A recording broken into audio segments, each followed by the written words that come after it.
Hi ಸ್ನೇಹಿತರೆ, welcome to our channel Mithun Raj ಅಡುಗೆ ಮನೆ. ಇವತ್ತಿನ ವಿಡಿಯೋದಲ್ಲಿ ಸ್ಪೆಷಲಾಗಿ ನಾನು ಮಜ್ಜಿಗೆ ಸಾರು ಮಾಡಿ ತೋರಿಸ್ತಾ ಇದ್ದೀನಿ. ಏನಪ್ಪ ಮಜ್ಜಿಗೆ ಸಾರು ಅನ್ಬೋದು.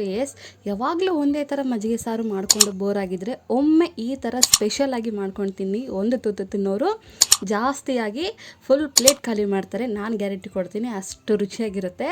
ತಡ ಮಾಡಿದೆ ವಿಡಿಯೋ ಸ್ಟಾರ್ಟ್ ಮಾಡೋಣ ಬನ್ನಿ. ಮೊದಲನೇದಾಗಿ ನಾನು ಒಂದು 1/4 ಲೀಟ್ರಷ್ಟು ಮೊಸರು ತೊಗೊಂಡಿದ್ದೀನಿ. ಇದು ಟೋಟಲ್ ಅರ್ಧ ಲೀಟರ್, ಅದರಲ್ಲಿ 1/4 ಲೀಟ್ರಷ್ಟು ಮೊಸರು ತೊಗೊಂಡಿದ್ದೀನಿ. ನಾನೊಂದು ಇಬ್ಬರಿಗೆ ಮಾಡ್ತಿದ್ದೀನಿ, 2ರಿಂದ 3 ಜನಕ್ಕೆ ಮಾಡ್ತಿದ್ದೀನಿ. ಅದಕ್ಕೆ 1/4 ಲೀಟ್ರಷ್ಟು ತೊಗೊಂಡಿದ್ದೀನಿ. ಇದಕ್ಕೆ ಸ್ವಲ್ಪ ರುಚಿಗೆ ತಕ್ಕಷ್ಟು ಉಪ್ಪು ಕೂಡ ಇಲ್ಲೇ ಹಾಕ್ಕೊತೀನಿ. ಈ ಥರ ವಿಸ್ಕರಿಂದ ನೀಟಾಗಿ ಕಲಿಸ್ಕೋಬೇಕು.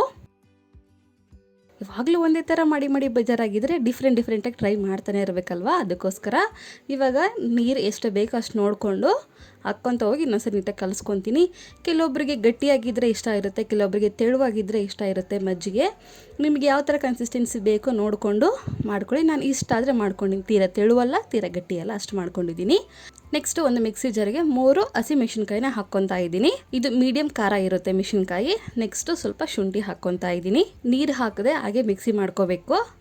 ನೋಡಿದ್ರೆ ಮಿಕ್ಸಿ ಆದಮೇಲೆ ಈ ಥರ ಆಗಿದೆ. ಇವಾಗ ಇದನ್ನು ಆಲ್ರೆಡಿ ಮಜ್ಜಿಗೆನ ರೆಡಿ ಮಾಡ್ಕೊಂಡಿರ್ತೀವಲ್ಲ ಅದರಲ್ಲಿ ಹಾಕಬೇಕು. ಒಬ್ಬೊಬ್ಬರು ಒಂದೊಂದು ಥರ ಮಾಡ್ತಾರೆ. ನಾನು ಮಾಡೋ ವಿಧಾನದಲ್ಲಿ ಒಮ್ಮೆ ಟ್ರೈ ಮಾಡಿ. ಎಲ್ಲವನ್ನೂ ಹಾಕ್ಕೊಂಡ್ಮೇಲೆ ನೀಟಾಗಿ ಕಲಿಸ್ಕೊತೀನಿ. ಈ ಥರ ಮೊದಲೇ ಹಾಕೋದ್ರಿಂದ ಮಸಾಲ ಫ್ಲೇವರ್ ಚೆನ್ನಾಗಿ ಬರುತ್ತೆ. ಇವಾಗ ಇದಕ್ಕೆ ಒಗ್ಗರಣೆ ಕೊಟ್ಕೊಳ್ಳೋಣ. ನೆಕ್ಸ್ಟ್ 2 ಸ್ಪೂನಷ್ಟು ಎಣ್ಣೆ ಹಾಕ್ತಿದ್ದೀನಿ ಒಂದು ಬಾಣಲಿಯಲ್ಲಿ. ಎಣ್ಣೆ ಸ್ವಲ್ಪ ಕಾದ ಮೇಲೆ ಜೀರಿಗೆ, ಸಾಸಿವೆ, ನೆಕ್ಸ್ಟು ಉದ್ದಿನಬೇಳೆ ಹಾಕ್ತಿದ್ದೀನಿ. ನೆಕ್ಸ್ಟ್ ಕಡಲೆಬೇಳೆ ಹಾಕ್ತಿದ್ದೀನಿ.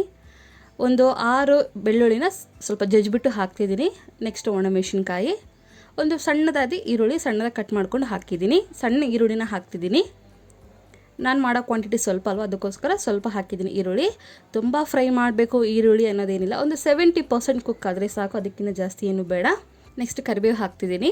ಕರಿಬೇವು ಹಾಕಿದ್ಮೇಲೆ ಇನ್ನೊಂದ್ಸರಿ ಕಲಿಸ್ಕೊತೀನಿ. ನೆನಪಿರಲಿ, ಕರಿಬೇವು ಈರುಳ್ಳಿ ಹಾಕಿದ ಮೇಲೇ ಹಾಕಬೇಕು. ಫಸ್ಟಿಗೆ ಹಾಕ್ಕೊಂಬಿಟ್ರೆ ಒಂಥರ ರೋಸ್ಟ್ ಥರ ಆಗಿಬಿಡುತ್ತೆ, ಆ ಥರ ಚೆನ್ನಾಗಿರೋದಿಲ್ಲ.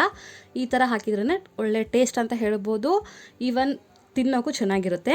ನೋಡಿದ್ರೆ ಒಂದು 70% ಕುಕ್ ಆದಮೇಲೆ ಇನ್ನೊಂದ್ಸರಿ ಕಲಿಸ್ಕೊಂಡು ಇದಕ್ಕೆ ಸ್ವಲ್ಪ ನಾನಿವಾಗ ಅರಿಶಿಣ ಪುಡಿನ ಆ್ಯಡ್ ಮಾಡ್ಕೊತೀನಿ. ಅರಿಶಿಣ ಪುಡಿ ಹಾಕಿದ್ಮೇಲೆ ಇನ್ನೊಂದು ಸ್ವಲ್ಪ ಕೈ ಆಡಿಸ್ಕೊತೀನಿ. 5 ನಿಮಿಷದಲ್ಲಿ ಪಟ ಅಂತ ಮಾಡ್ಕೋಬೋದು, ಈಸಿಯಾಗೆ ಮಾಡ್ಕೋಬೋದು. ಆಲ್ರೆಡಿ ಮಜ್ಜಿಗೆ ಹುಳಿನ ರೆಡಿ ಮಾಡ್ಕೊಂಡಿರ್ತೀವಲ್ಲ ಅದನ್ನು ಕೂಡ ಹಾಕ್ಕೊತೀನಿ. ನೆನಪಿರಲಿ, ಮಜ್ಜಿಗೆ ಹಾಕಬೇಕಾದ್ರೆ ಲೋ ಫ್ಲೇಮಲ್ಲಿರಲಿ, ಸಿಮ್ಮಲ್ಲಿ ಇಟ್ಬಿಟ್ರೆ ಇನ್ನೂ ಬೆಸ್ಟು. ನೀರು ಕನ್ಸಿಸ್ಟೆನ್ಸಿ ಎಷ್ಟು ಬೇಕಷ್ಟು ನೋಡಿಕೊಂಡು ಹಾಕ್ಕೊಳ್ಳಿ. ನೆಕ್ಸ್ಟ್ ಕೊತ್ತಂಬರಿ ಹಾಕ್ಬಿಟ್ಟು ನಂತರ ಇದನ್ನು ಗ್ಯಾಸ್ ಆಫ್ ಮಾಡಿಬಿಡಿ, ಸಾಕು. ಇಲ್ಲಿ ಲಾಸ್ಟಲ್ಲಿ ಉಪ್ಪು ಆಗಿದೆನಾ ಇಲ್ಲ ಅಂತ ನೋಡಿಕೊಂಡು, ಉಪ್ಪು ಆಗಿಲ್ಲ ಅಂದರೆ ಇನ್ನೊಂದ್ಸರಿ ಹಾಕ್ಕೊಳ್ಳಿ. ಮೇ ಬಿ ನನಗೆ ಇಲ್ಲಿ ಸ್ವಲ್ಪ ಕಡಿಮೆ ಆಗಿದೆ, ಅದಕ್ಕೆ ಇನ್ನೊಂದ್ಸರಿ ಕೂಡ ಹಾಕ್ಕೊತಾ ಇದ್ದೀನಿ ಉಪ್ಪನ್ನು. ನೋಡಿದ್ರೆ ತುಂಬ ಸಿಂಪಲ್ ಆಗಿರುವಂಥ ಟೇಸ್ಟಿಯಾಗಿರುವಂಥ ಮಜ್ಜಿಗೆ ಸಾರು ಡಿಫ್ರೆಂಟ್ ಫ್ಲೇವರಲ್ಲಿ ರೆಡಿಯಾಗಿರುತ್ತೆ. ಅನ್ನ, ಮಜ್ಜಿಗೆ ಸಾರು, ಉಪ್ಪಿನಕಾಯಿ ಇದ್ಬಿಟ್ರಂತೂ ಬೇರೆ ಲೆವೆಲ್ ಅಂತ ಹೇಳ್ಬೋದು. ಖಂಡಿತ ಟ್ರೈ ಮಾಡ್ತೀರಾ ಅಂದ್ಕೊಂಡಿದ್ದೀನಿ. ಸಿಂಪಲ್ಲಾಗಿ ಸೂಪರಾಗಿ ಮಾಡ್ಕೋಬೋದು. ಈ ವಿಡಿಯೋ ಇಷ್ಟ ಆದರೆ ಲೈಕ್, ಶೇರ್ ಆ್ಯಂಡ್ ಸಬ್ಸ್ಕ್ರೈಬ್ ಮಾಡ್ಕೊಳ್ಳೋದನ್ನು ಮಾತ್ರ ಮರಿಬಿಡ್ಬೇಕೇನಾ. ಮುಂದಿನ ವಿಡಿಯೋದಲ್ಲಿ ಮತ್ತೆ ಸಿಗೋಣ. ಅಲ್ಲಿವರೆಗೂ ಟೇಕ್ ಕೇರ್, ಬಾಯ್.